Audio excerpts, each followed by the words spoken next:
今次要同大家分享第二個講故事嘅技巧，巧妙加工。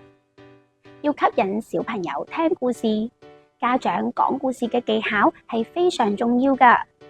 只要花啲心思喺講故事嘅時候巧妙加工，就會錦上添花，提升孩子聽故事嘅興趣。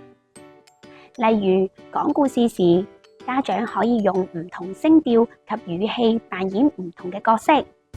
例如我哋講小紅帽呢個故事嘅時候，可以稍微將聲線降低，扮大野狼說：哦，你嚟啦，我嘅乖孫女，外婆好掛住你啊。而小紅帽就會話啦：外婆，你今日嘅聲音咁沙嘅。除咗聲音，表情同動作都好重要。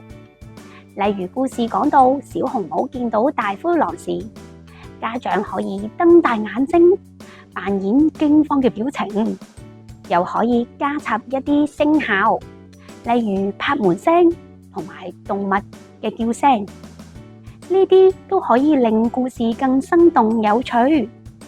咁樣小朋友就會更投入聽父母講故事㗎喇，仲會非常期待你哋為佢哋講故事嘅時間。